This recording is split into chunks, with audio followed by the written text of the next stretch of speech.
My spirit is broken, my days are extinct, the graveyard is ready for me. Surely there are mockers about me, and my eye dwells on their provocation. Lay down a pledge for me with you. Who is there who will put up security for me? Since you have closed their hearts to understanding, therefore you will not let them triumph. He who informs against his friends to get a share of their property, the eyes of his children will fail. He has made me a byword of the peoples, and I am one before whom men spit. My eye has grown dim from vexation, and all my members are like a shadow. The upright are appalled at this, and the innocent stirs himself up against the godless. Yet the righteous holds to his way, and he who has clean hands grows stronger and stronger.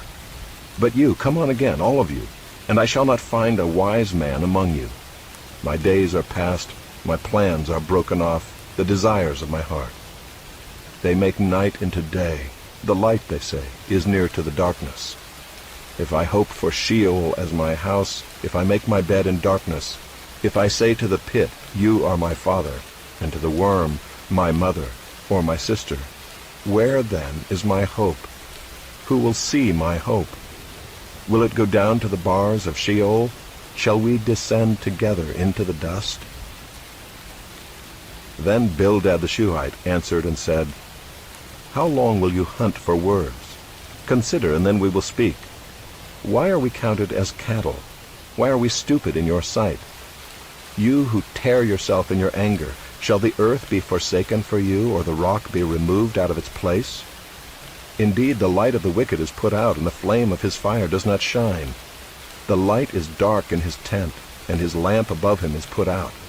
His strong steps are shortened, and his own schemes throw him down. For he is cast into a net by his own feet, and he walks on its mesh. A trap seizes him by the heel, a snare lays hold of him. A rope is hidden for him in the ground, a trap for him in the path. Terrors frighten him on every side, and chase him at his heels. His strength is famished, and calamity is ready for his stumbling. It consumes the parts of his skin, the firstborn of death consumes his limbs. He is torn from the tent in which he trusted, and is brought to the king of terrors. In his tent dwells that which is none of his. Sulfur is scattered over his habitation. His roots dry up beneath, and his branches wither above. His memory perishes from the earth, and he has no name in the street. He is thrust from light into darkness, and driven out of the world. He has no posterity or progeny among his people, and no survivor where he used to live. They of the west are appalled at his day, and horror seizes them of the east. Surely such are the dwellings of the unrighteous. Such is the place of him who knows not God. Then Job answered and said, How long will you torment me and break me in pieces with words? These 10 times you have cast reproach upon me. Are you not ashamed to wrong me? And even if it be true that I have erred, my error remains with myself. If indeed you magnify yourselves against me, and make my disgrace an argument against me, know then that God has put me in the wrong, and closed his net about me.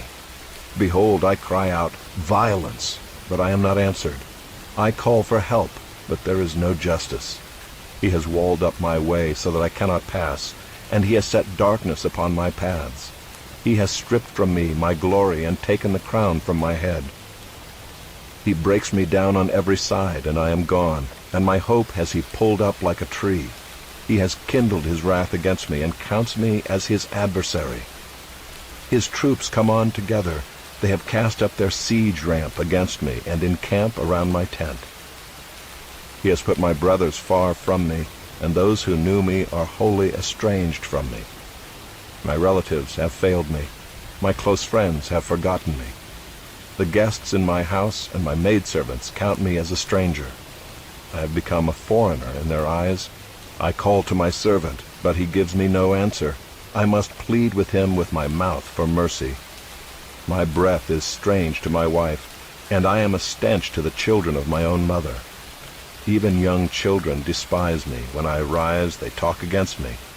All my intimate friends abhor me, and those whom I loved have turned against me.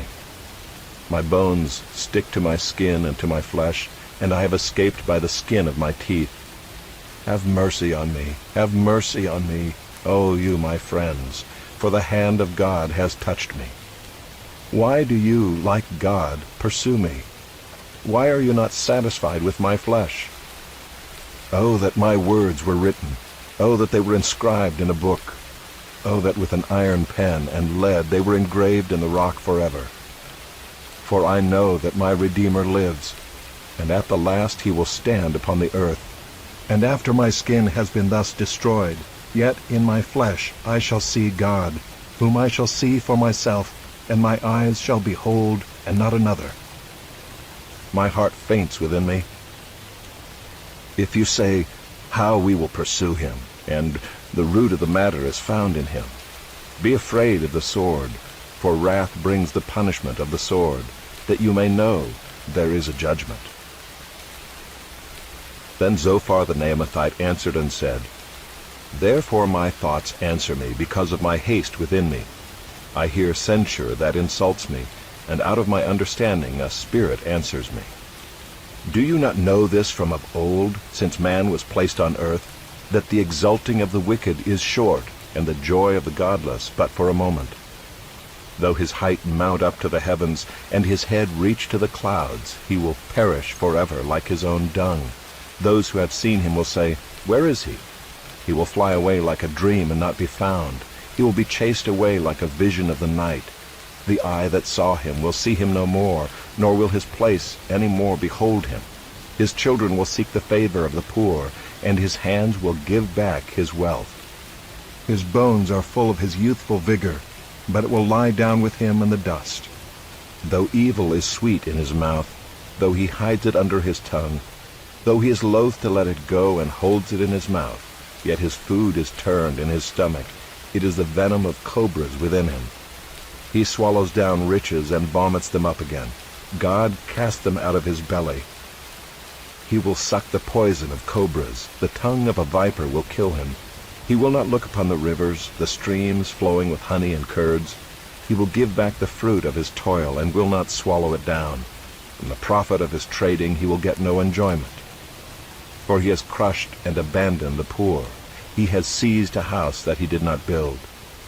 Because he knew no contentment in his belly, he will not let anything in which he delights escape him. There was nothing left after he had eaten, therefore his prosperity will not endure.